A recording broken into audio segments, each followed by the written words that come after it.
Alright,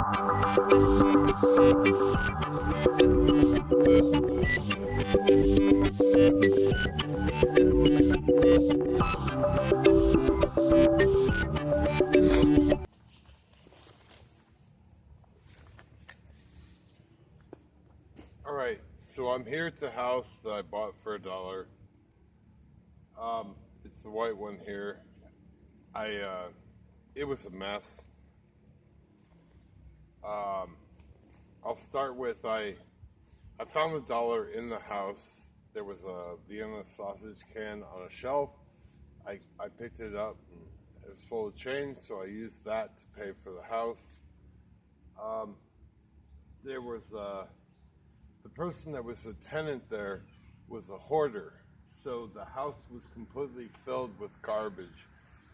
10 years of newspapers stacked up in every corner in the closets, and there was apparently he didn't like to leave the house or go outside, so the trash and the recycling, he would put cans and things like that in a bag, tie them up, and put them in the basement. There was hundreds of bags like that in the basement.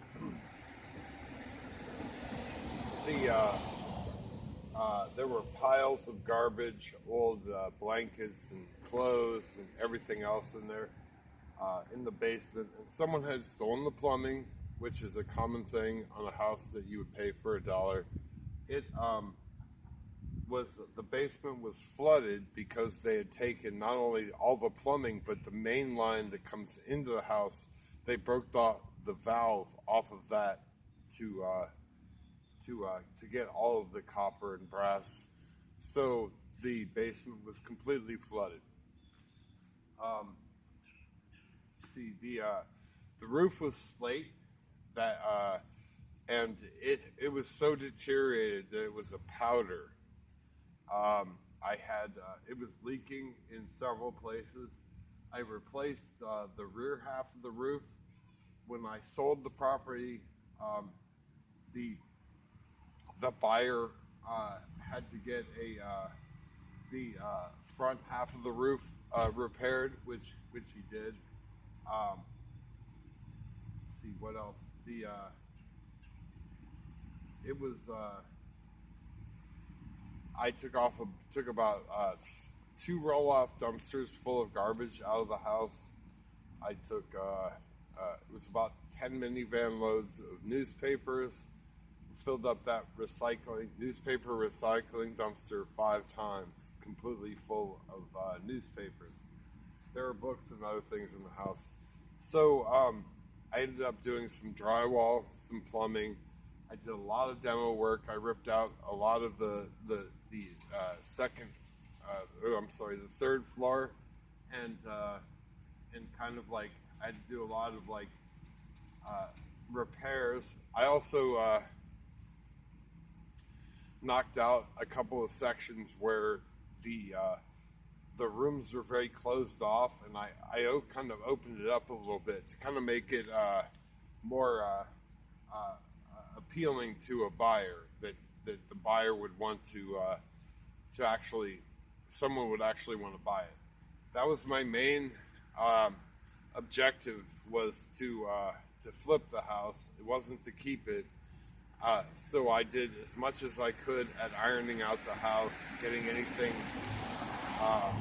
figured out that I could. There was no water or electric service to the house, so most of the repairs were done with rechargeable drills that were charged off site. I barely had any money when I bought this place to be able to do the repairs. So I ended up having it for about 4.5 months. The buyer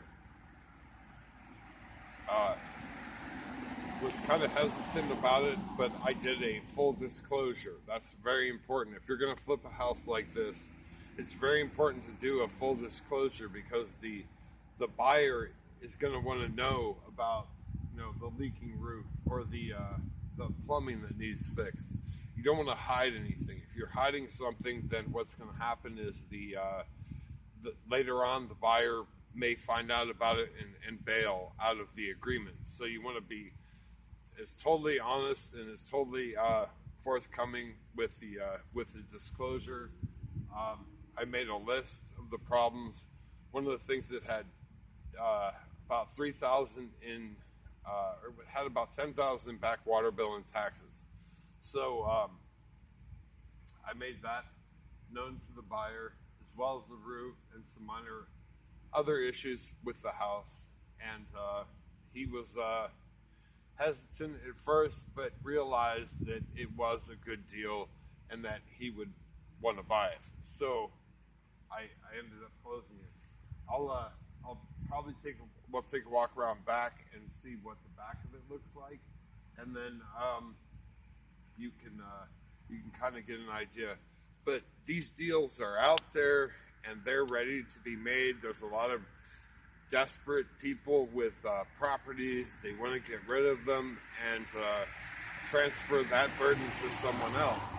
So if you're willing to take that burden on yourself, you can and kind of square things away a little bit. You can then transfer. You can, when you sell the property, you would transfer what you didn't take care of to the next buyer. You don't have to make everything perfect. You just have to make everything economically viable for a buyer or potential buyer to be able to handle. So that's $1. That's a house. I paid $1 for it, and I found the $1 in the house.